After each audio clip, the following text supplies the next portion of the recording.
Hello, everybody, and welcome to Swinging from the Hip with our special guest tonight, Adrian Dale. But before we get to Adrian, welcome to Rohit and Taryn. How are you, boyos? Very good. Very good. Very good. Very good. Back out of lockdown, so And you're back in at school. back to work. Exactly. Back to work.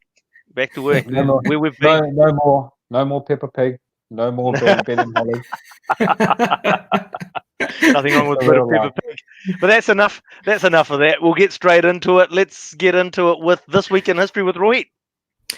Oh, this week I had to go far back in the archives to find a couple of doozies for this week. So I'm going to start with 1874. The original entertainer, Gilbert Jessop, was born. Now, this guy was apparently a fiercer hitter than the likes of Sir Vivian Richards, Ian Botham, Adam Gilchrist, and the like. Known as the Croucher for his unusual stance. He hit his first ball for Gloucestershire for a boundary, having come in on a hat-trick ball.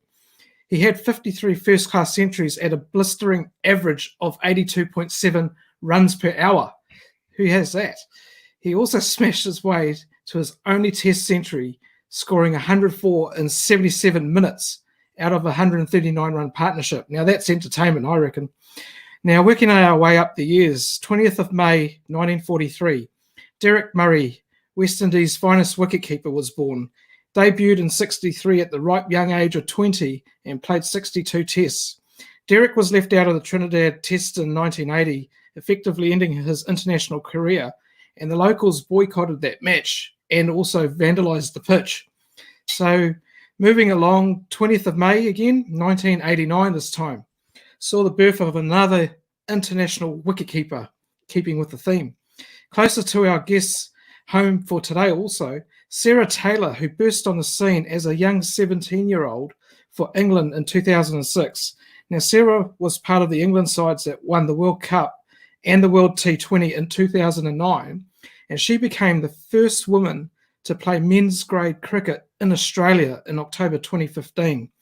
She won another World Cup at home in 2017 and then later retired, having struggled with anxiety. What an amazing feat. Now, one of the things she's also famous for that a lot of keepers around the world have come out with, she's taken the best catch ever for a keeper. And that was taking a catch off a reverse sweep.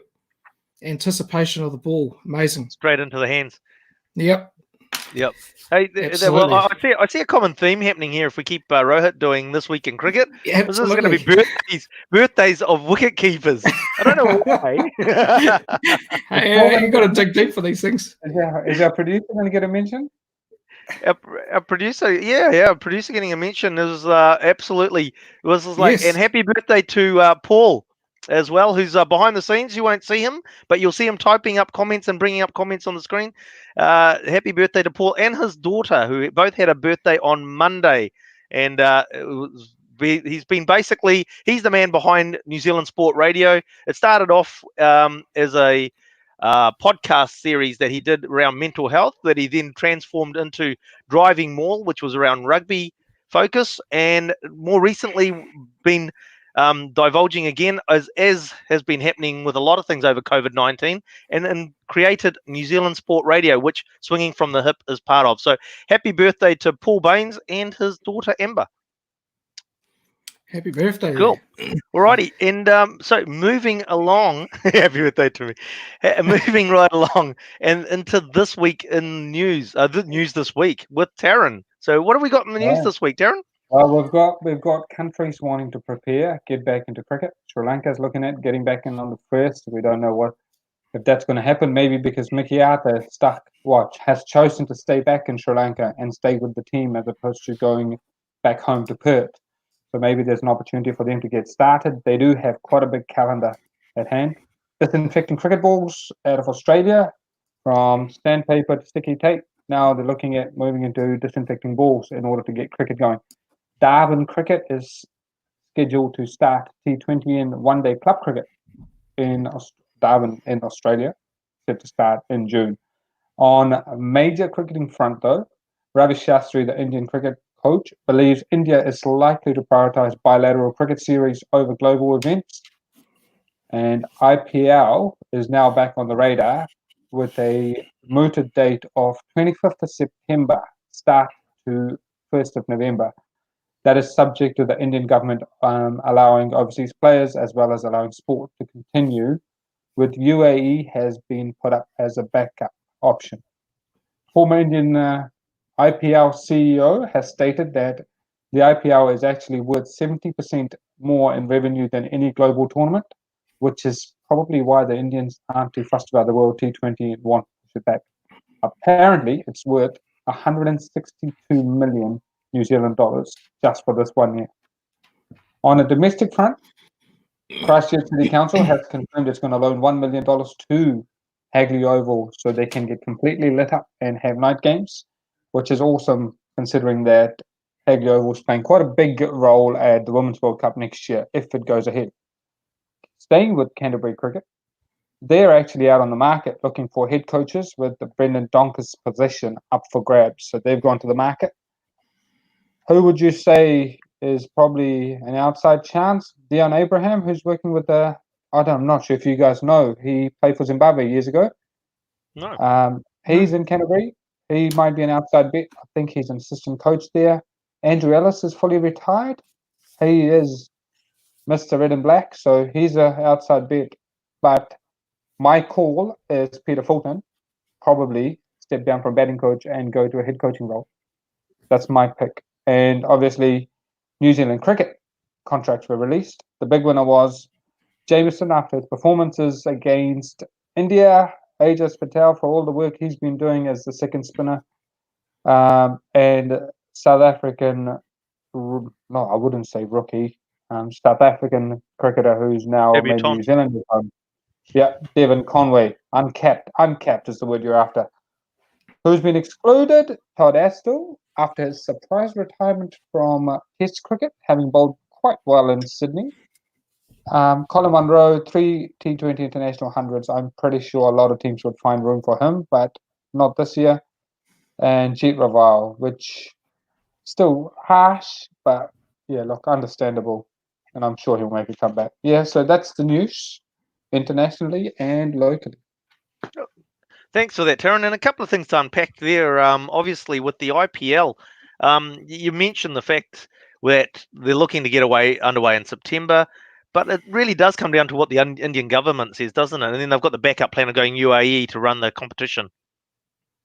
I think, yeah, it will probably be behind closed doors. It is going to be TV content that they'd be looking for and their commercial obligations that they need to fulfill. And that basically does...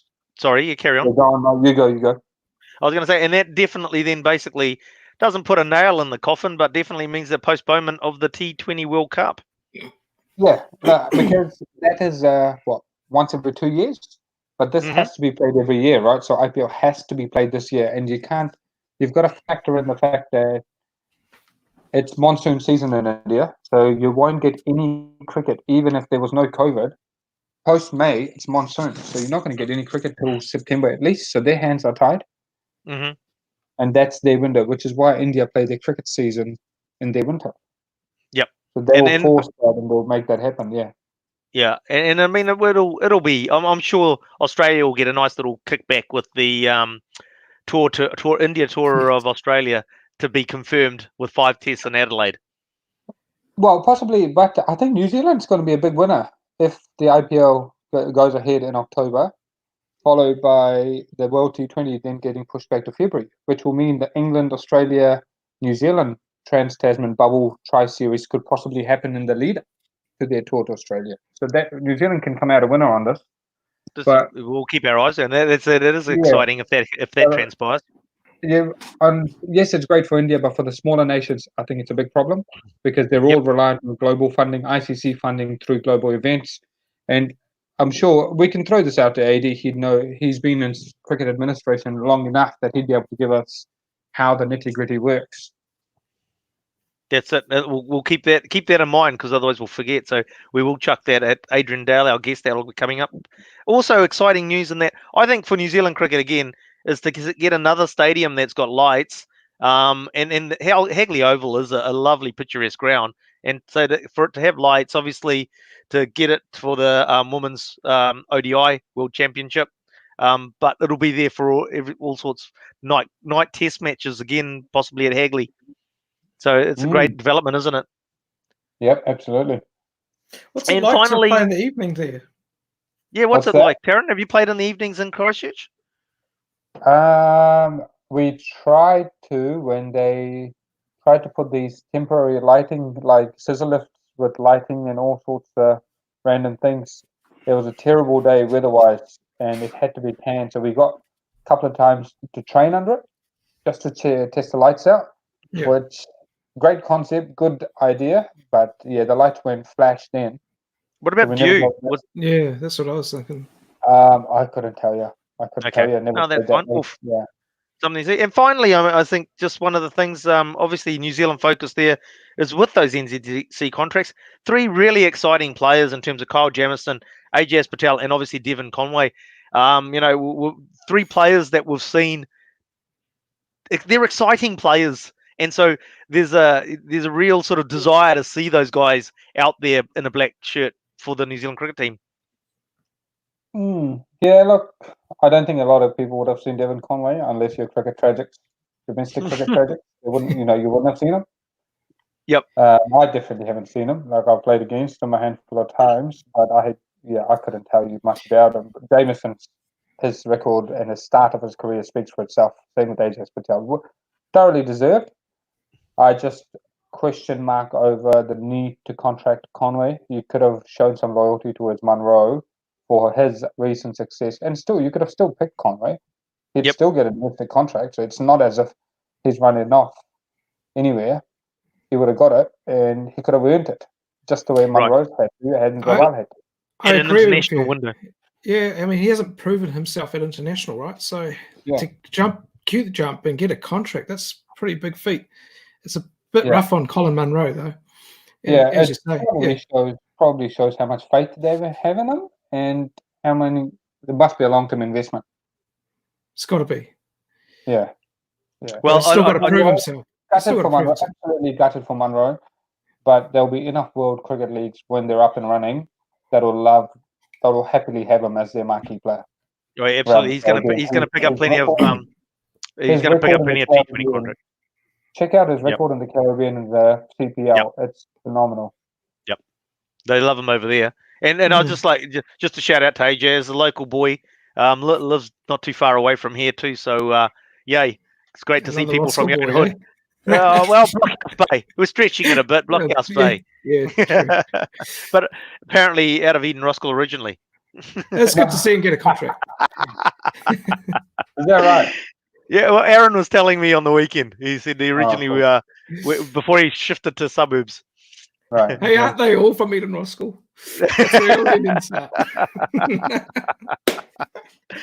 Hey guys, look, that's enough from us. Let's carry on with the show, and we'll get this week's guest star on, which is Adrian Dale. Now, Adrian is raised in Wales and is a right-hand batsman and a right-arm medium-pace bowler who scored over 12,500 first-class runs and took 200 first-class wickets. He played exclusively for Glamorgan between 1989 and 2004. And just in the pre-show chat, I think Taryn mentioned he retired at the rather early age of 35. Did you say? Yeah, 35. Yeah, 35. He was part of a 1997 county championship winning team with Glamorgan. And in 1993, something we'll get into a bit more when we get Adrian on, is that he was in this great partnership with the great Sir Vivian Richards. It was part of a record 425-run partnership against Middlesex. He's also had first-class games when he was selected to tour South Africa with England A in 1992. And in 2005, he immigrated to New Zealand, where he started his sports management career, working at the Cornwall Cricket Club, Squash Auckland, Auckland Cricket, and New Zealand Cricket as GM of Community Cricket. That was in February 2020. He was also named in the New Zealand squad for the Over 50s Cricket World Cup in South Africa. So after representing England A at an earlier time in his career, he made the right decision in joining the New Zealand Over 50s Cricket World Cup in South Africa. Unfortunately, after getting named and making it all the way over there, the tournament had to be cancelled during the third round of matches due to the coronavirus. So that's a little bit of information about our guest tonight. That's Adrian Dale, and welcome, Adrian, to the show. Great to have you on. Hi, guys. Yeah, no, pleasure. Been fun listening to you. That's great. Yes. Well, enough listening to us. We'll start listening to you now. So, getting into the show, and look, as we'll sort of mention, there's some of your career statistics or bio there. I think we might dig into one of those factoids that we had. Was your partnership with Vivian Richards in 1993, 425. A record partnership at the time. I'm not sure if it still stands. You might be able to tell us whether it does or not against Middlesex. Tell us a little bit about that innings or against Middlesex. I promise I won't take you through ball by ball. I'm happy to listen to it. Aaron was wanting a ball by ball summary. It's still a Glamorgan highest partnership record. I think it's still in the top 10 record of fifth wicket partnerships in Wisden. And it was just bloody great. Viv, larger than life character, obviously had been past his sort of international career at that stage. He was just playing first class cricket. Everybody sort of remembers him from being at Somerset, sort of playing with sort of Joel Garner, Martin Crowe for a time there as well. Mm-hmm. And then he sort of decided to sort of to play for Glamorgan, I think because it was like, it had a very strong Welsh identity, Glamorgan, and I thought that Viv, he was always a bit anti-establishment, right? So I think he didn't mind playing for a Welsh team as opposed to an English captain. And he was just this remarkable influence on our team. Look, he wasn't always a nice man, right? He wasn't one of those sort of wants to be your best mate type characters. He was tough as nails. And when he came in the dressing room, we just looked at him, and if he was up, everybody was up.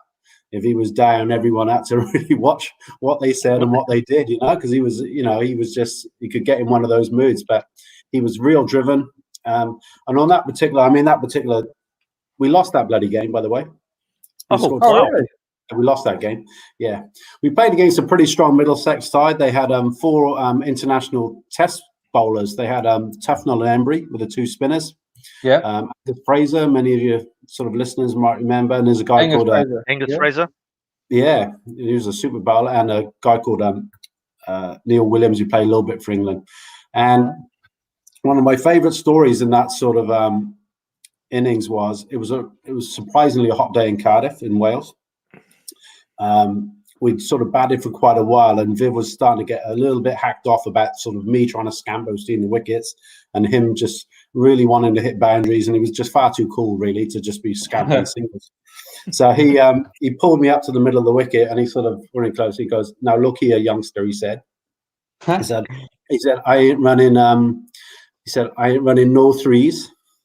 He said, "We'll take easy tools to the boundaries." He said, and no, as he said, we're running no threes, maybe some easy twos to the boundaries, the odd singles, but God willing, we'll be dealing in boundaries. That's what he said to him. So he just had that matter about him. He was so cool. AD, how many runs did he cost you in those 2s and 3s and singles? Let's be honest, how many did he cost you? But not that many probably, but he was just great. He just there was this one time I remember. In cricket, sometimes as batters, we've all that feeling when you've just hit the shot and it's pinged off the middle of the bat, fast outfielders hit the gap, and it's 4. Yeah. So, but I've done it, and because I'm young and I'm enthusiastic, I've run down the sort of track, and Viv hasn't moved from his crease. He's still leaning on his bat handle. And he just said, "Don't run, man, you sporty shot." That's what he said to me. You gotta love it, eh? That's awesome. So you go, "I'm just coming down to shake your hand." So how many years did you spend, AD, with you guys? 2. Yeah, 2 seasons. And one of them was a bit cut short from injury as well. But the first year he came, we won a sort of one-day title. He really inspired the team. So we had this strong Welsh identity, a really good core of young Welsh players. Many of quite a few went on to play a little bit for England, like Steve Watkin, Robert Croft, Steve James, those sorts of players. Not Matt Hugh Morris, guys that played a little bit for England, but they were really good county players. And he was the spark that just made us sort of believe in ourselves, because we were the whipping boys before that. Glamorgan was the rubbish county. Everybody sort of whipping boys. was that more around belief? Because like Glamorgan, you always okay from the little. So when I was quite young, still living in India, there was a proper smorgasbord of county cricket live through the early 90s on television, and you pretty much got all sorts of cricket, and we used to watch it, and you always felt Glamorgan cricketers were like nuggety cricketers, you know, like they were ready to scrap kind of cricketers. Is that how you describe Glamorgan cricket, or were they quite soft and low, Auckland-like cricket sometimes? Oh, hard hell. To be honest, I think we did go through years where we were soft, to be honest. Yeah. And yeah, it took us a wee while to sort of understand, you know, the competitive environment. And, you know, we probably just lagged behind a little bit on professionalism as well. You know, when I first turned up in Glamorgan, I played in 1989, you know, you finish a game of cricket and then it was hands up lads who wants a lager, hands up who wants a bitter, you know, and it was that sort of environment. Yes, that's the way it was. You know, when I played county cricket in 1989, I played in Headingley in Yorkshire, and at lunchtime during a first-class game, you went to the table and everyone had a beer on the table. In 1989. No one drank it, but it was there for you to drink if you want. I mean, it's ridiculous, right? So it was just that sort of getting into the sort of whole professional side. So it was people like Viv, Waka Eunice, when he came to us in 97, along with coaches like Duncan Fletcher at the time. They really sort of lifted the standards. And we had a period there where, we were a very competitive team. So what's Duncan Fletcher coaching Glamorgan for a period of time? Yeah, so when we won the county championship, he was the coach. So that elevated him to the English ranks. Yeah, he went from there to England, and I did see one of the sort of live comments come up earlier asking about, you know, why Wales, you know, doesn't play as a sort of international sort of team like sort of Scotland and Ireland do, and it's because I guess Wales, way some time ago, they basically decided to join that professional setup.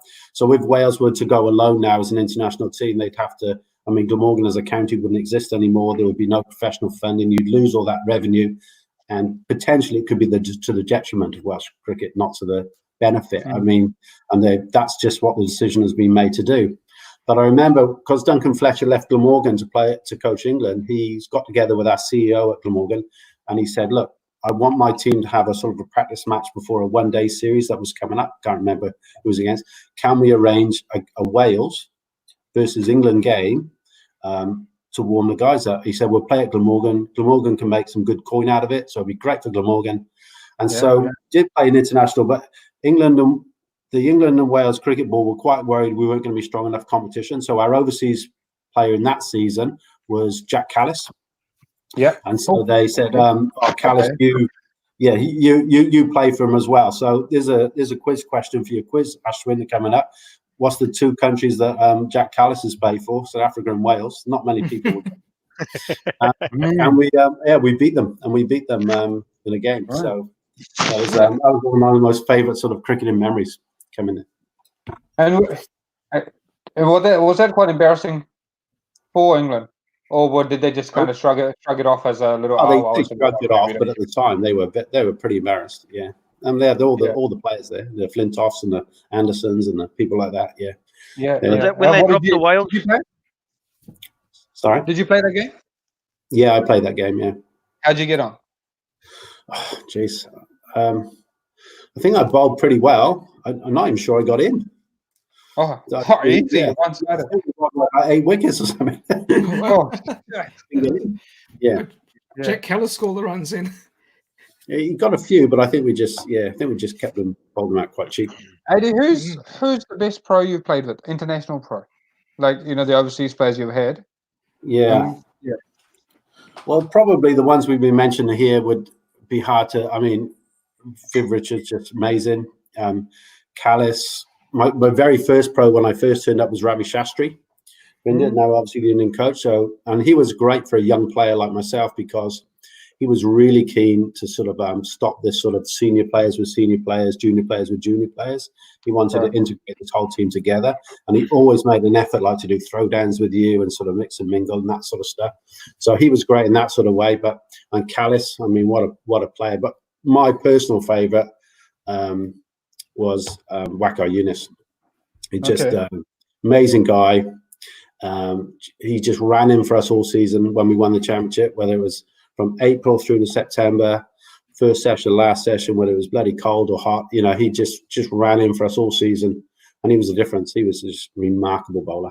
Just loved him. I've never seen so many a bowler get so many wickets with full tosses. When he got that reverse swing going, you might be fielding cut thinking, oh, that's a stinking delivery, you know, looks shin high, full toss, and the batter just miss it. And you talk to the keepers and slips, and they said, yeah, but it just swung 2 foot in the air, you know. So that was at 91, 93, around that time.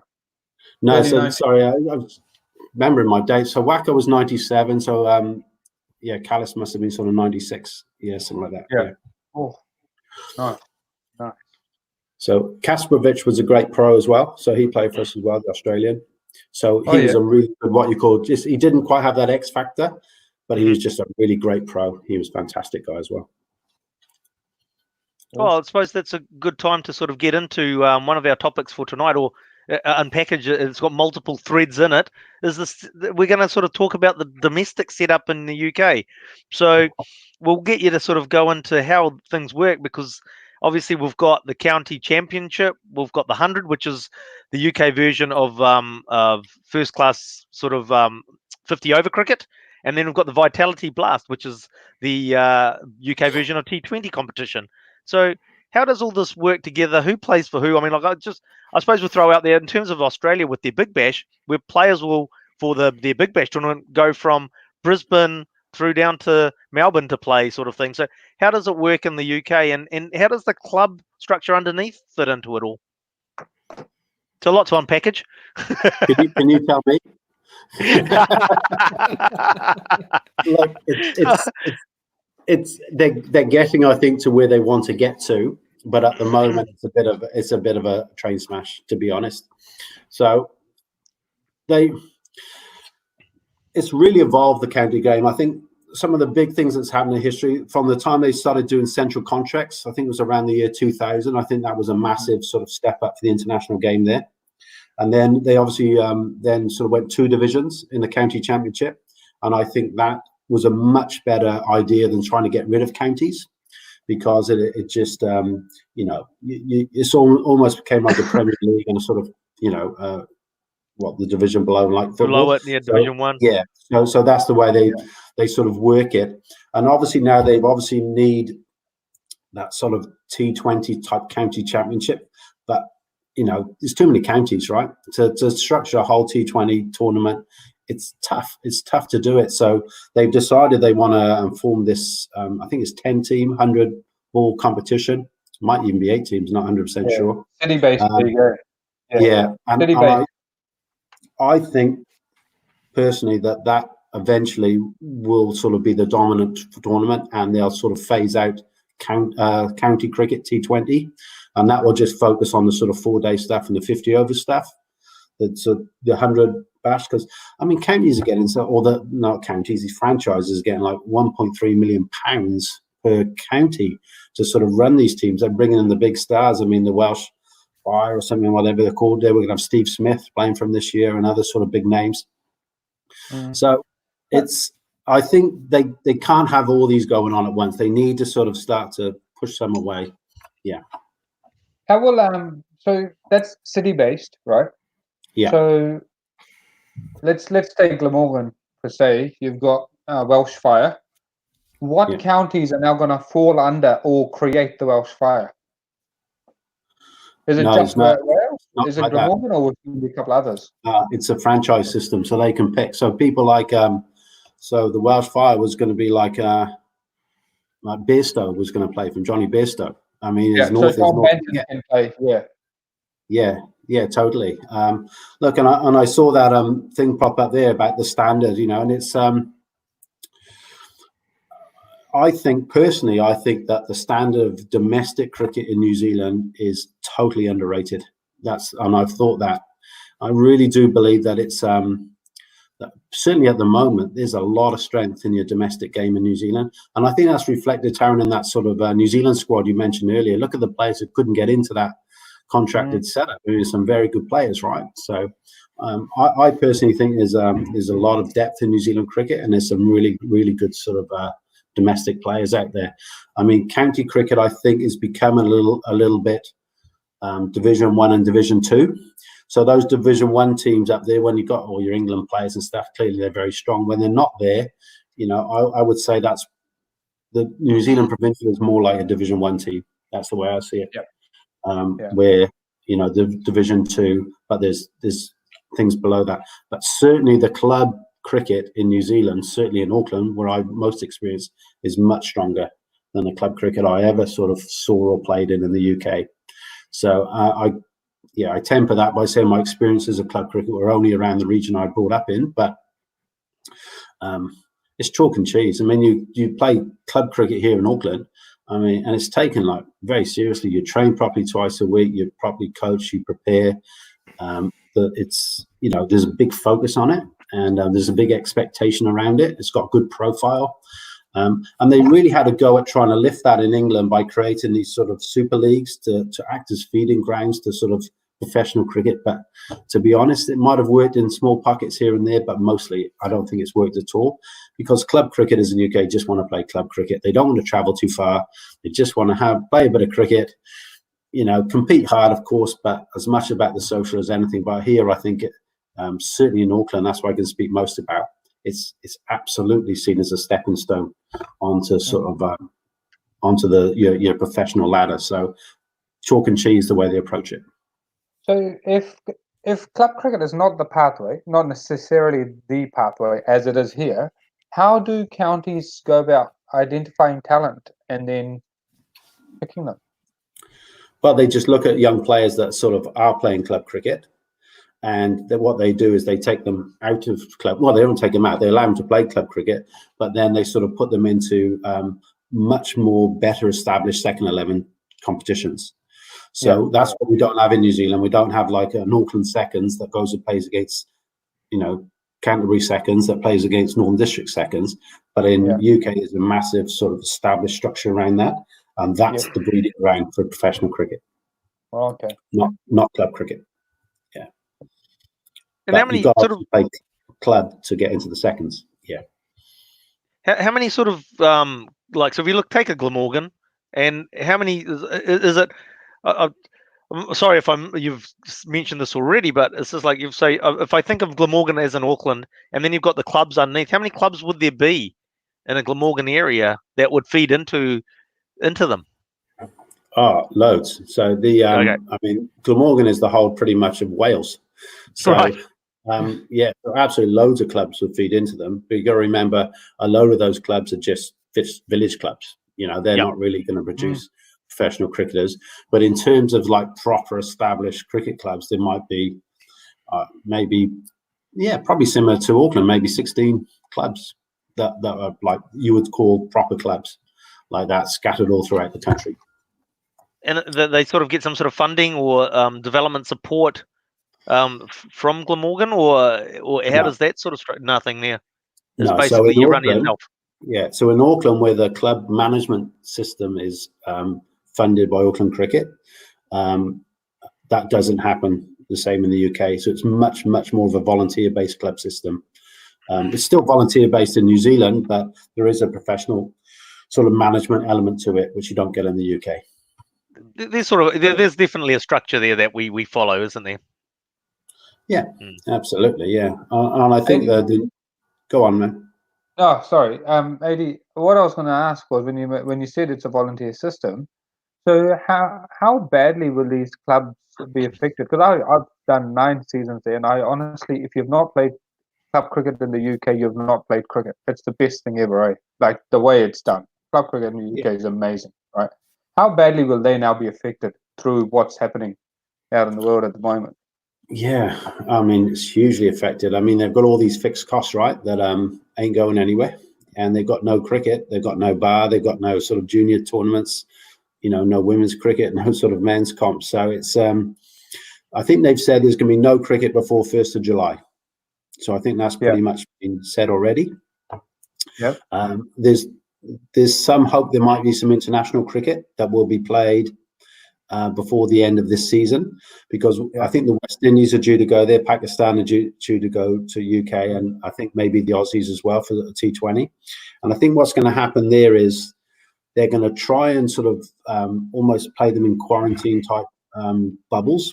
So get these teams in, the England team, let's say the West Indies team, and they've got quite a few grounds in the UK like Southampton and Nottingham and some others that have actually got hotels attached to the ground. So what they do is they actually put the players and the support staff and even potentially some of the people working the test match into these hotels, keep them all sort of isolated in a bubble. Then they'll play the game, no crowd, just for the purposes of sort of TV to get something up and running. And I think that's the sort of plan. I do believe there's an appetite. From what I've heard in the UK, there's a big appetite to do that. And that's certainly something that may happen. So with your administrator's hat on and you want to create some revenue and stuff, right? Could you potentially then sell a package, let's say, to an Indian family or whatever that has the money? Because your borders are possibly going to open up, I hear, right? Possibly under 14-day quarantine, and then quarantine them into that hotel. You could have a layer where it's guests or spectators, and you got a corporate box. Maybe. You've got a better mind for that sort of stuff than me, Taryn, I tell you. But, I just see people trying to make money. You're in the bubble. You're in the bubble, right? So yeah, if they can sell a sort of spot in the bubble, I mean, God, there'd be some crazy cricket in that. I would just love to spend 2 weeks with international teams. Oh, man, think about it. I didn't even think of that. Imagine having breakfast with Chris Gale possibly sitting in there. Well, he probably doesn't have breakfast, but yeah. Chris Gale doesn't eat. He's home. Yeah, dinner at that time. Look, just coming back to one of the questions that popped up through the chat rooms is the fact is that in terms of obviously in Auckland or throughout New Zealand, in fact, first 11 cricket within the schools is a very strong competition, very big competition. How is it in the UK? What's the structure there? Is it quite a big part of the UK cricket scene? So it's different. So in New Zealand, not every school plays cricket, right? But a lot of schools play cricket, right? And they could be private schools like your St. Kent's and King's, or they could be your sort of public schools, right? In the UK, they call them different things. The public schools are that's where you've got to pay for. So it's different terminology, right? But in the UK, basically, cricket is only played in those public schools. So if you've got a comprehensive school, which most schools, they don't play cricket. So I personally never played a game of cricket for my school. In fact, I actually played one because they arranged it for me because they heard I was pretty good. But otherwise, it was literally one game of cricket. But, I didn't actually play cricket properly for my school because it wasn't none. So I just played in my club. So I was playing club cricket against adults when I was 13, 14, 15, which I don't think did me any harm, to be honest. I think it actually did me a lot of good. But I still do think that school cricket in New Zealand is important. So I'm not saying, because what a great experience for kids, as long as it's well run, good pitches, good coaches, good focus on it.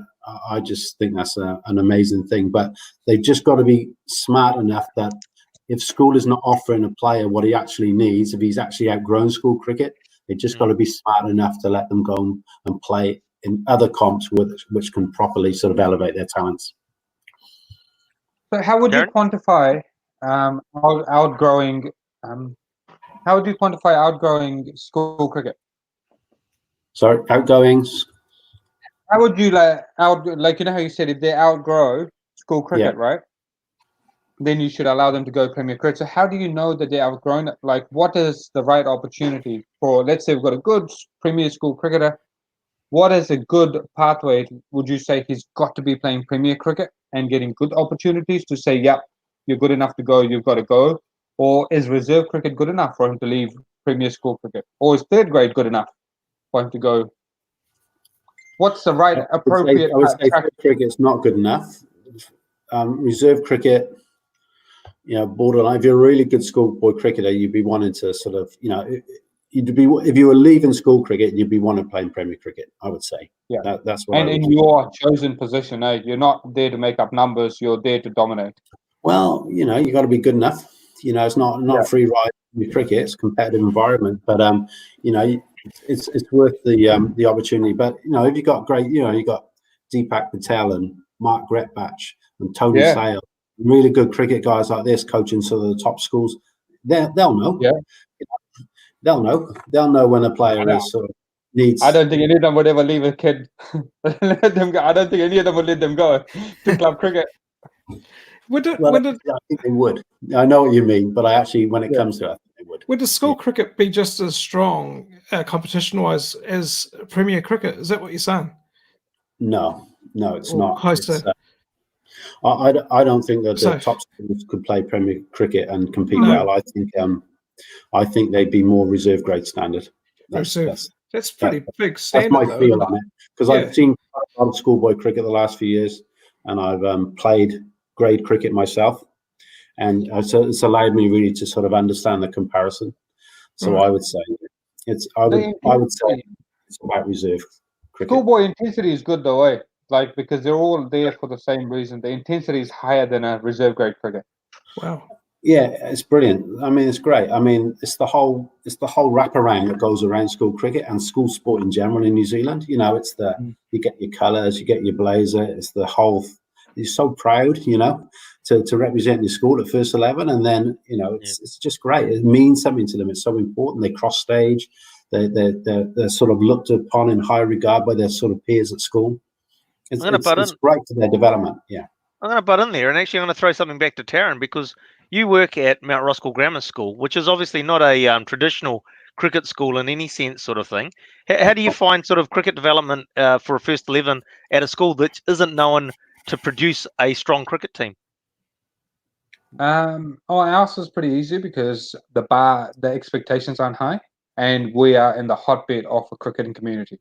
Yes. So there is a conveyor belt of cricketers, like it or not, coming through. It's just a case of providing them like meaningful opportunities to compete, and they're ultra competitive and they're very traditional. They don't like the new age formats. They don't want to play pink balls. They want to play what they see on television. They want to see proper cricket, and they believe and them and the kids and their parents think that's the way forward. You know. But they do that at school cricket time, don't they? They do play cricket. Yeah, and they love it. Yeah. It's only that other stuff at junior level. Yeah. So how do you think that development happened at, say, Mount Roskill, in terms of, like, as you say, hotbed for the ethnic population around that school? The cricket is their game, and are you seeing the quality or the caliber of the first 11 at Mount Roskill Grammar increasing, or getting to a state where they could challenge an Auckland Grammar School? So I started there in 2017. I'll take no credit for it because my role is not to coach at all. We had 8 players rocking up in 2017. They had 8 boys playing cricket. That's it. Yep. And you fast forward to now, our boys won the 1A T20 competition last year when we were in the 1B grade, and the season just finished. They had a 14 game winning streak and got promoted to the 1A, which is the second tier. It's basically Division 1 of school cricket. So they're not as bad, and they probably could mix it with the top 4 of that grade. And it's just their own passion. They are in the nets all the time. If you go to Kite Park, the nets are always packed. Yep. Eden Roskill has, like, basically it's a conveyor belt for Eden Roskill, really. It's a sleeping giant. It is. Yeah. It is, absolutely. It's just harnessing that potential that's in the area to develop deliver. I'll get it out eventually. Deliver the goods. And look, it's a good opportunity here. Oh, sorry, you finish off. I was going to say the longer Eden Roskill stays a sleeping giant, the stronger Cornwall and suburbs will become, because the parents will see they want structure, they want organized, clear pathways, good communication, and that's why else is Cornwall as big, and why are suburbs as big? Because of the sleeping giant is still sleeping, right? Everybody in Hillsborough, Mags, Mount Roskill area, they kind of wait. Oh, look, let me go to suburbs and try my luck. Like you mentioned, Ajaz Patel started at Eden Roskill, apparently. He's there. Yep. Aniket Parrott, all of the guys that go to Mags then move on to Cornwall for greater pathways. Yep. opportunity, the opportunity, and the yeah, that's there. Look, we'll take that opportunity because we'll move into Adrian's more sort of recent involvement in the cricket sport here in New Zealand itself. And Adrian, I'll get you to explain what your involvement has been around, and it's been around junior cricket. So, what has been going on in that space? Yeah, look, it's been a hot topic within cricket the last few years that there's been an introduction into junior cricket, and that's sort of, and I'll define that by being pre-high school cricket. Yep. Yeah, whereby the format of those kids' cricket is designed to give them sort of maximum opportunity to engage in the game, have fun, develop their skills, right? And not, as it used to be before, was taking those kids and popping them into, like Karen said, what they see on TV, 11 people, when you're out, playing off full-length pitches. And it just, I coached it myself. You can tell from this chat tonight, I'm not a university professor. I haven't done a degree in sport. I'm a cricket person through and through. And I've seen it with my own eyes, with my own kids and these other kids coming through, that it was just putting so many people off the game. It was putting the parents off the game. You could literally spend, before this age and stage, you could literally go and spend 4 or 5 hours around a junior cricket field on a Saturday for your kid to bowl 1 or 2 overs and get out to a second or third ball or something. That's not going to want that. Kid's not going to come back. There's got to be a penalty for like getting out and something like that. But I'm not got to believe it needs to be that harsh when they're that young. They're not going to learn the game sitting on the side. They just got to get in there. If you play with less numbers, there's more gaps, there's more running, more fielding. It's more dynamic. The pitches are shorter, so the trajectory of the ball's more like it is in real cricket, where before, kids chucking up big grenades because the pitch is too long for the body size that they are.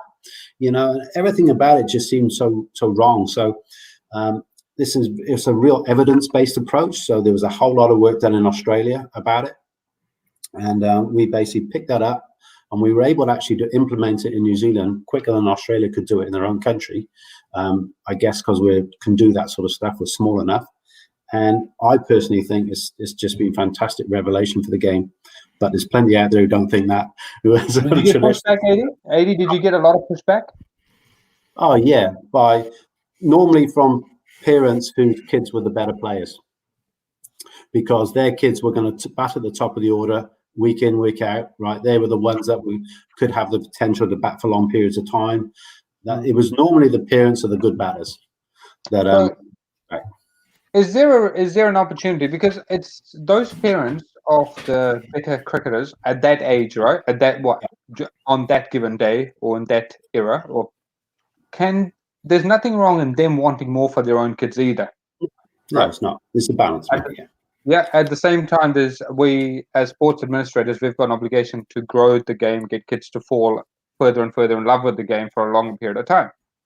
Could New Zealand cricket there potentially look at two models? You've got your performance field where these kids continue to go on that track, and a participation field, and you choose, if you go there, you understand the risks involved, and you can always go back to this side to continue your development. Not so much of a choice of one or the other. I think we should keep the one, which is just bulk standard club cricket, which is the age and stage. But what's happened in years 7 and 8, it's already happened, is that there's an opportunity to play on Sundays in more of a traditional format. It's not totally traditional, don't get me wrong, but there's more opportunity there for people to play a longer format, to bat for a bit more of a time. So it's that involvement, right? It's along the pathway.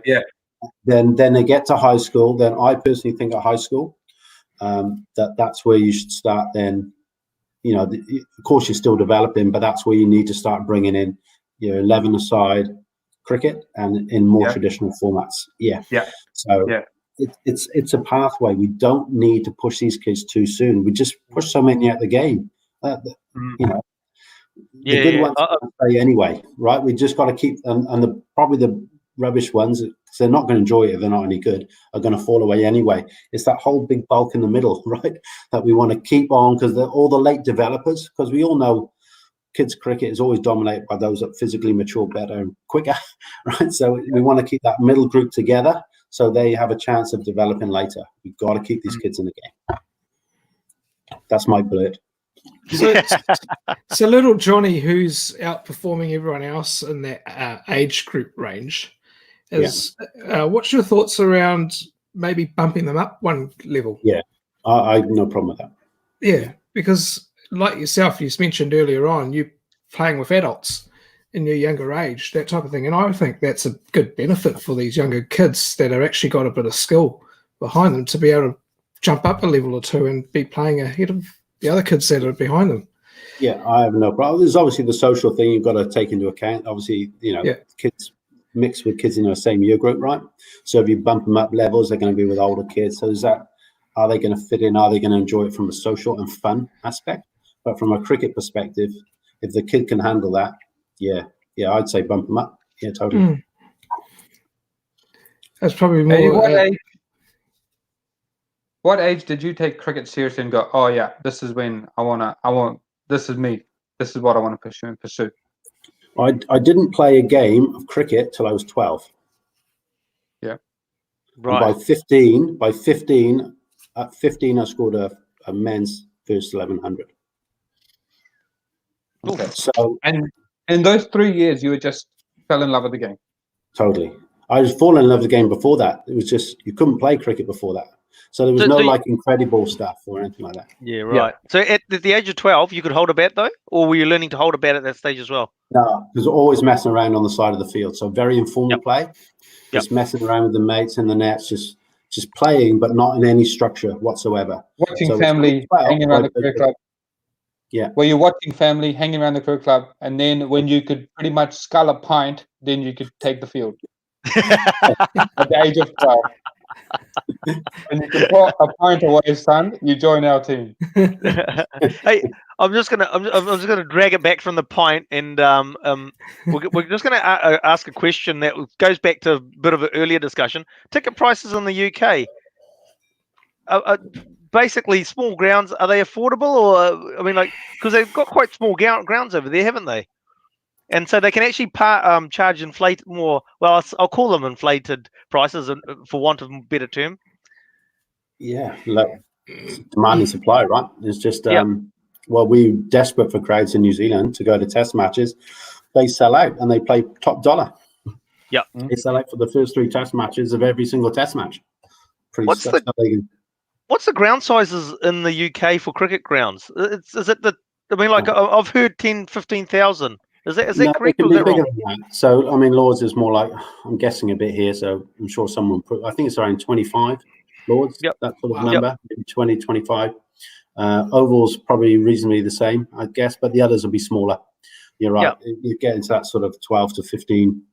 So effectively, we're trying to sell out Eden Park, or back in the day, even your Lancaster Parks and the like, where you've got 30,000 to plus.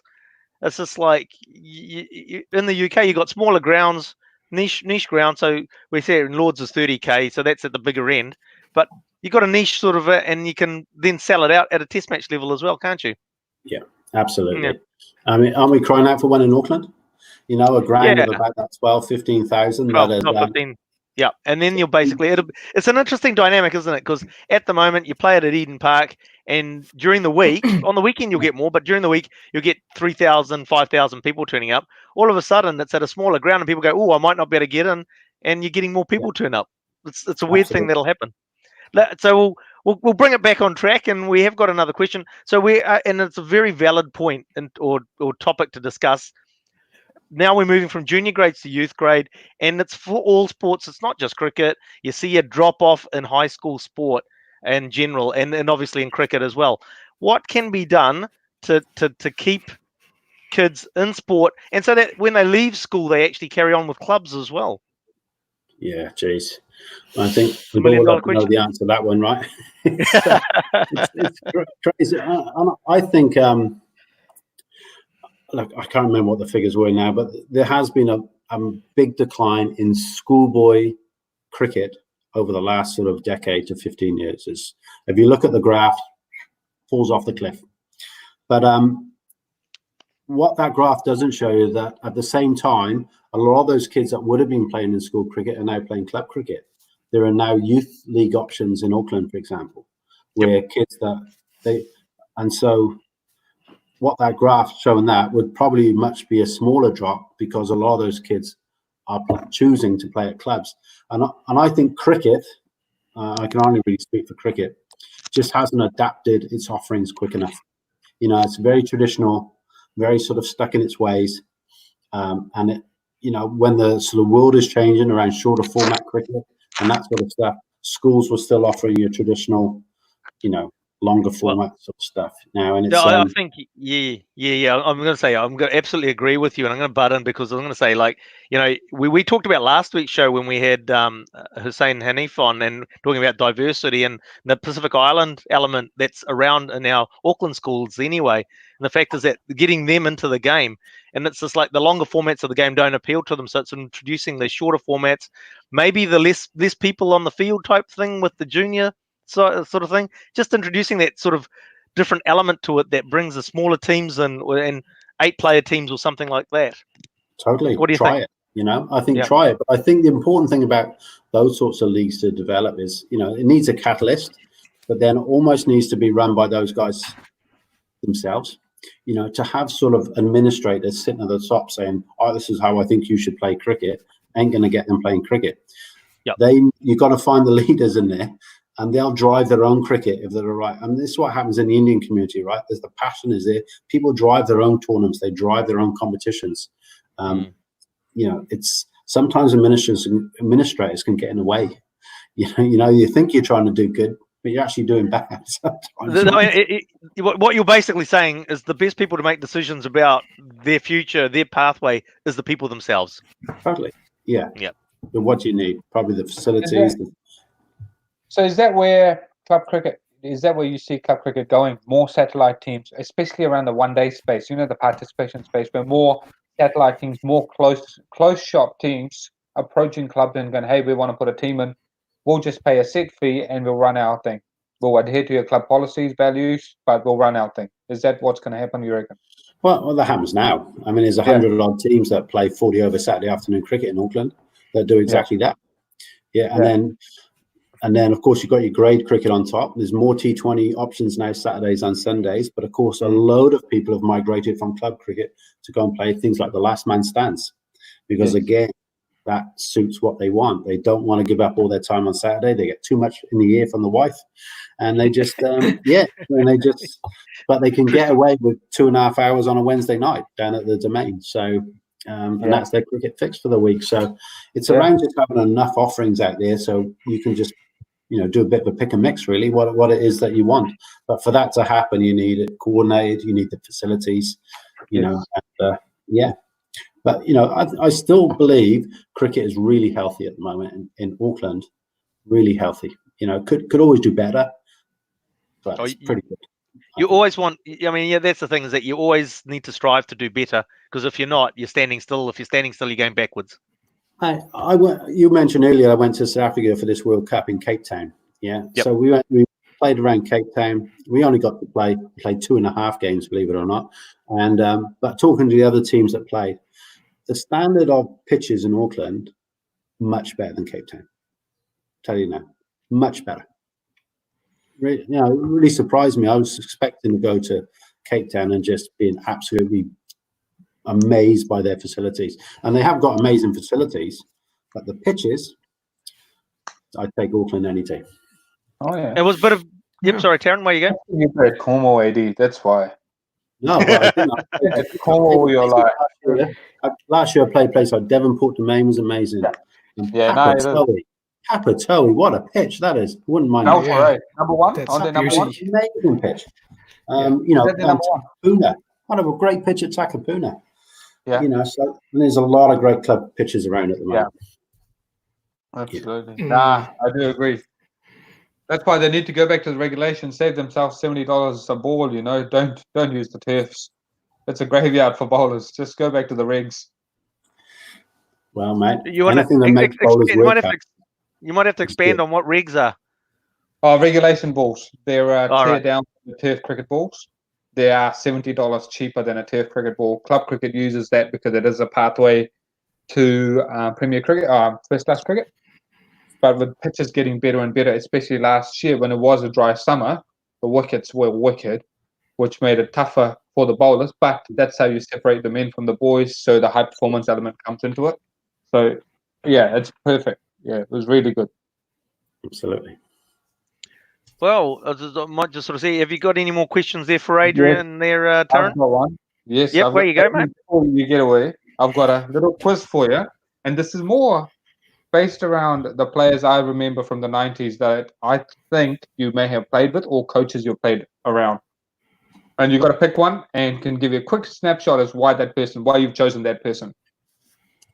I'll try and go in an order. All right? Duncan Fletcher or Keith Fletcher? Coaching. Duncan Fletcher had the magic touch. Just everything he touched.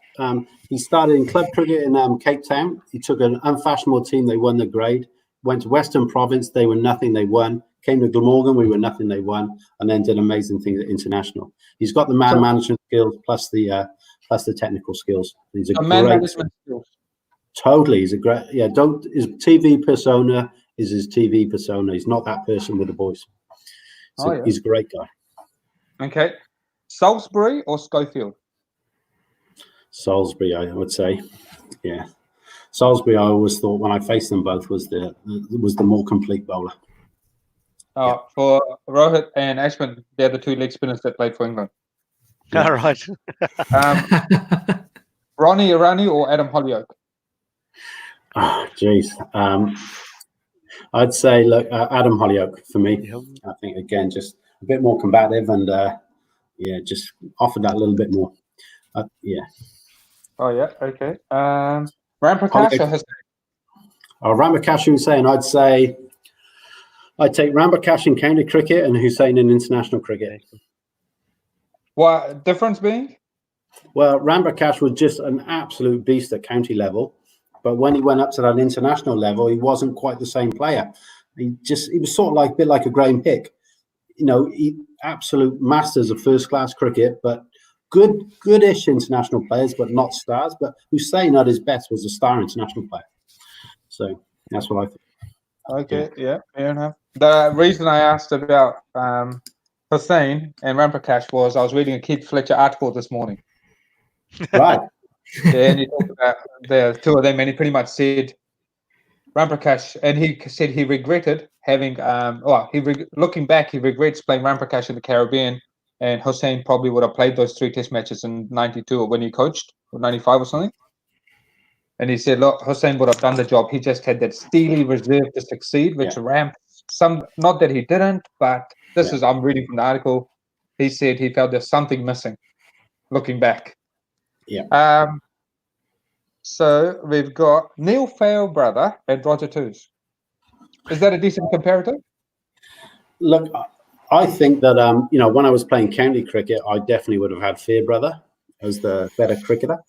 But I mean, then obviously Toos made the swap, didn't he? Came and played in New Zealand. He was fantastic.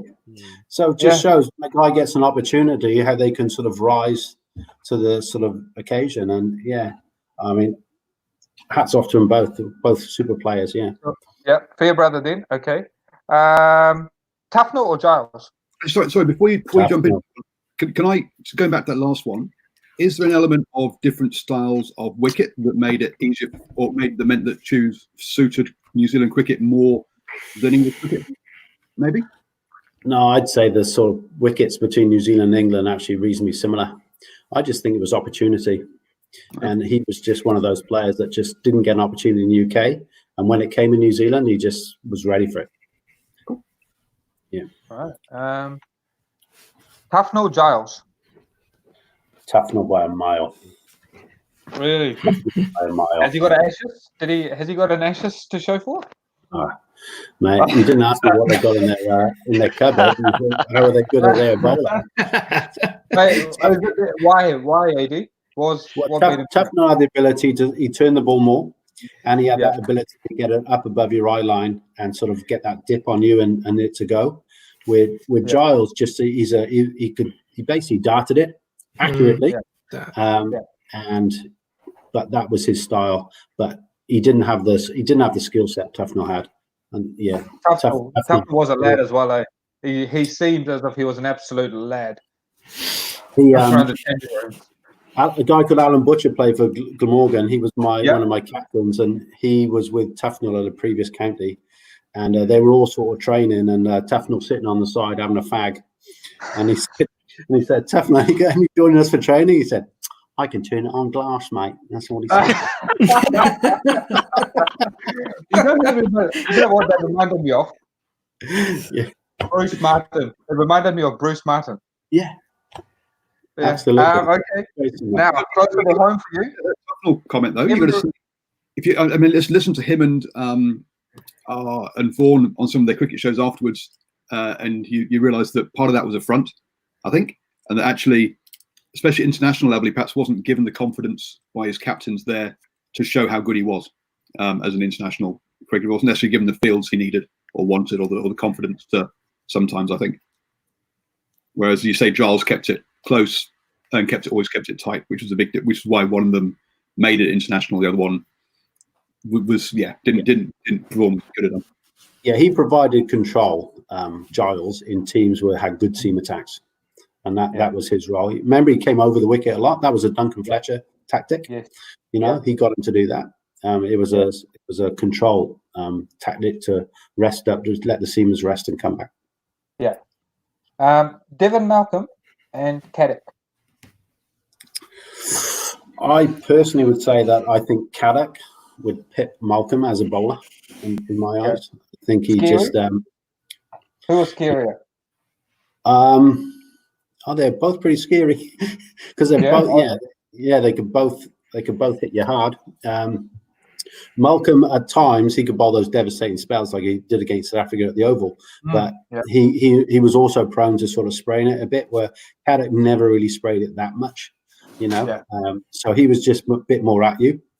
But you say about Viv Richards, mate, sorry if I just digress him. In his second season with us, he was having a bit of a bad run, and he was having these sort of it was these sort of standard English county seamers that were getting him out. And then we went to play Derby at Chesterfield on a fast wicket, and their opening attack was Devon Malcolm and Ian Bishop. And all us other sort of county players who have been doing all right against these other sort of county medium pacers, suddenly we saw it. Viv just capped it, went out against Bishop and Malcolm and just whacked them to all parts of the ground. It was just like, that's the master blaster right there, and that's international cricket, and you just amazing. Oh, was Bishop playing at the time for the West Indies? I guess. Must have. Yeah. Okay. Robin Smith or Graham Hick? International, we're talking. International. I'd say international. I'd say Robin Smith. Yeah, just again a guy that just seemed to rise to that sort of pressure pot environment of the international scene, where Hick was just a little bit more of a bully at county cricket, but was just maybe he still had his moments in international cricket, and that's a super player, an amazing player. But I would say, and I think his back foot game, Robin Smith's back foot game, really suited his time as an international player as well against those great West Indians fast attacks. Yeah. Embury or Croft? Oh, Your mate Croft. Definitely Embury. Oh yeah. Look, Embury was probably I don't know. It's I'll call that one a tie. Is that right? So is Croft up there? I know Croft played a lot for England, but is he up there at the Embury level? Embury was a name for me, and I watched a lot of Croft. So you're saying that to me, Croft is winning. Yeah, to get to a tie, I thought he's winning. Ben Holyoke had a very short time through his for whatever happened there. Could he have become a Ben Stokes? Could he? Were they both similar? I think he could have, because he just had that. He didn't only just have the ability, but he had the right personality to compete at international cricket. He was confident enough and cocky enough and brave enough, to sort of play the way that sort of Ben Stokes could play. So he was young, and yeah, and how tragic. But he could have. I think he could have. Yeah. And last one, I couldn't find the comparative, so you'll have to just shed some light on this. Chris Lewis and his talent. Yeah, just a super athletic guy, you know, just loose and languid, but strong as well, you know. And he was an amazing ball. He used to run up, and his arm came over like a medium pacer, and the ball hit your back like a super fast bowler, and you couldn't understand where the speed came from. So yeah, he was. As you're talking, I'm taking it to modern day. I'm thinking, is that the new Jofra Archer? Is that a Jofra Archer of the old? You know, Archer Yeah, looks but like Archer's quicker though. Yeah, but you know how like Jofra Archer doesn't look like he's bowling 95 miles. That's right. Yeah, it is sort of like that, but Jofra is another level again. So who did Chris Lewis compete against to get his stripes at that time? Who was his big competitor? Oh, geez, I'm not quite sure, mate. So that was. So if you're talking about those, you're looking at what the England bowling attack was: Harmison, Hoggard. You had Chris White, Carl Lewis. No, Lewis as well. Lewis is before that. Yeah, before that. Yeah. I thought he was those three in the West Indies on the tour towards the end of his career. Anyway, I thought he was part of that kind of crowd. Early doors. But no, that's all I had, AD. Great, mate. Should we ask Aaron's question that he's popped up for Auckland cricket? Your best spinners in Auckland, off spinner and leg spinner. That's currently there, I suppose. I'm not sure whether he's talking about currently there or whether he's talking about historically speaking. Well, not a bad leg spinner amongst us here, right? So there's right. I think that's what Aaron wanted to hear. I'll feel your back of the hand before it was even a thing. I was feeling your back of the hand slow ball coming out. Yeah. Look, I'm not sure, mate, about the sort of scene. I mean, the spinners, I guess, are those ones that you see competing, you know, for the aces. I mean, they guys. Yeah, I wouldn't know too much beyond that. I'm not really sort of key with those sort of premier players pushing for those sort of spinner spots at first class level. So I'm not entirely sure, mate, to be honest. No, that's cool. Hey, look, thank you for coming on the show tonight. Really appreciate it. Hopefully you've enjoyed your time on here, and you've enjoyed it enough that if we invite you back, you'll come back again as well. Yeah, totally. It's been great fun, guys. And I've enjoyed listening to you last few weeks as well. It's been good fun. Thank you. No, I appreciate that. Thank you for your comments. Thanks, and yeah, cheers. Appreciate it. Rohit, Taryn, thanks for being on the show again tonight. And to everybody that's out there, thank you for watching. Thanks for listening. Remember, you can get this as a podcast on iHeartRadio and other iPod services. So you can download them to your fantastic devices and then have a listen to them when you're going for your jogs and your run. When you're watching this, please, please, please, I know we're getting a lot of feedback that people are liking what we're doing, liking the show. We really need you to help us now, and that's to share and share as much as you can, and that can get us out there and get our numbers up as well and help us out. So thank you guys once again, and this has been Swinging from the Hip, your place for all your cricket talk and cricket news, and we'll see you again next Thursday at 8 p.m.